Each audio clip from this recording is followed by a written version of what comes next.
Universal consciousness, all that is, was, or ever will be. Source. Accessible through personal experience rather than religious institutions. Creator is not separate from us, as we are extensions, refractals of Source. What does it mean to channel? When channeling, we tune into higher vibrational frequencies of non-physical entities, such as angels, ascended masters, star beings, and spirit guides, receiving wisdom, energy, or messages through thoughts, voice, writing, art, or healing modalities, sometimes spontaneous, sometimes trained. And while everyone has the capability, not everyone is open to the idea or even aware of it. There are two main types of channeling. The first we call telepathic, where you stay aware of your individuality and hear or feel the messages come to you. The second we call trance, when a being or force speaks through you while your ego mind is temporarily quieted or set aside, becoming a beacon. There are certain steps you can take to unlock this inherent human capability. First, you must raise your baseline vibration through meditation, energy clearing, and spiritual discipline. You must live in alignment with universal, unconditional love, compassion, and truth, clearing ego interference, surrendering to the divine. Let go of control, judgment of self and others, and release fear. Then focus on opening the heart and third eye chakras, seen as centers for love and intuitive reception. Cultivating faith and trust, allowing divine intelligence to flow through you without resistance. Becoming the hollow bone, a clear channel through which spirit can move freely. In any ancient culture all across the world, there were profound and sacred frequencies that were able to be grounded into the earth plane through the human vessel. From Egypt to India, China to Greece, and even here, on our native lands, there were shamanic tribes of indigenous peoples.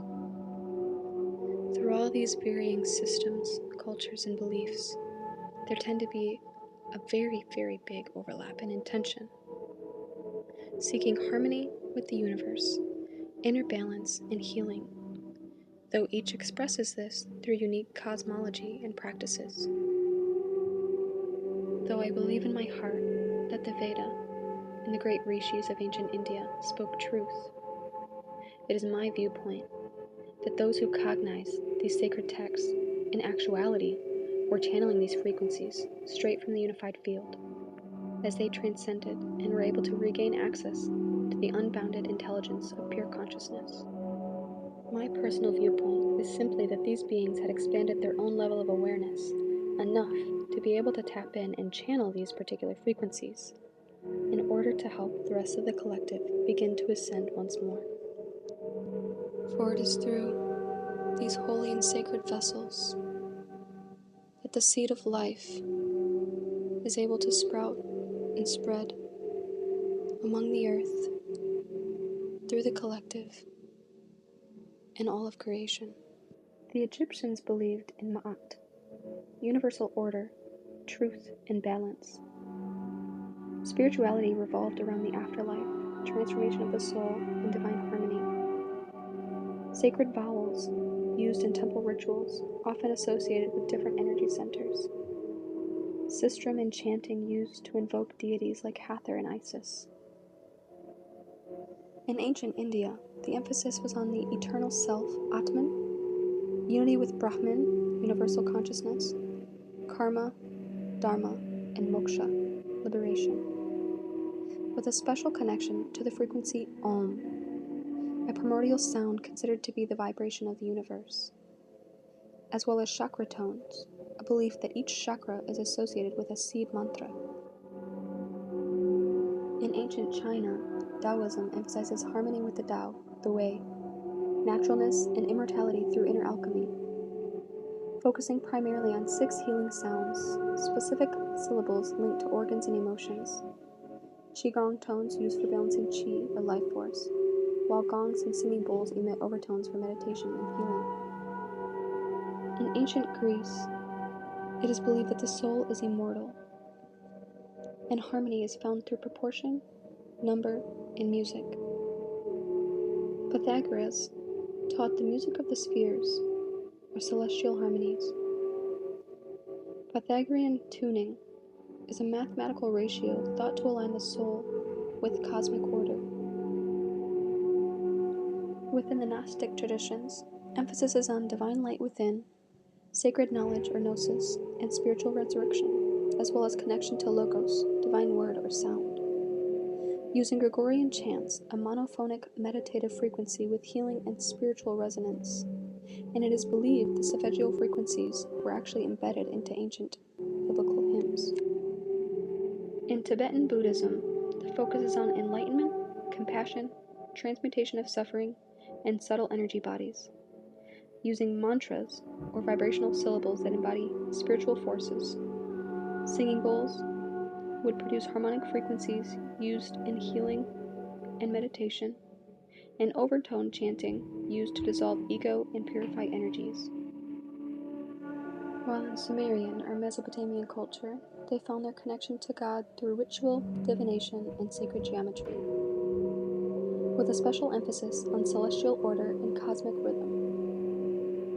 Cuneiform tablets reference incantations and ritual chants, the use of harps, lyres, and rhythmic repetition for invocation and healing purposes.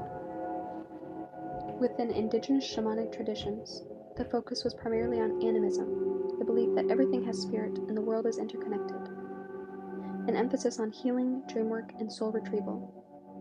They would use rhythmic drumming to induce trance-like states.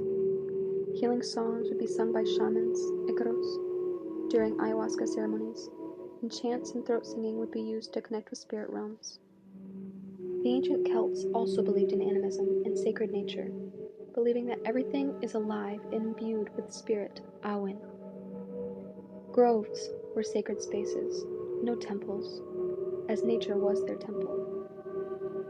While no exact tunings like solfeggio or Pythagorean recorded, Celts heavily used vibration, chant, and instruments in spiritual and healing work. Invocation chants to deities like Bridget or the Morrigan, and repetitive incantations similar to mantra were used in magical spells, blessings, and protection rites. The spoken word held magical potency. The Celts believed that the voice was the most sacred tool one could use. Druids were their priests, healers, seers, astronomers, poets, and judges, training for up to 20 years, learning about the cycles of life, death, and rebirth, the other world, and sacred cosmology, the 3 realms, land, sea, sky. The number 3 symbolized balance and divine harmony, often represented in the triskele, the triple spiral, symbolizing mind, body, spirit, life, death, rebirth, and past, present, and future. Within all these varying belief systems and cultures, there is one singular root, one singular truth, one source. Channeling with a purpose. We channel to assist others in healing or awakening, to bring through higher wisdom for humanity, to express creative or divine intelligence in a multitude of ways, and to remember our soul's mission or blueprint for this particular incarnation. It is important to always be discerning of the vibration of what you're channeling, as true source will never instill fear, guilt, shame, superiority, or control. And remember, grounding is essential. You're channeling through your human form, not escaping it. Integrity and humility matter. The ego must not hijack the message. Ashe.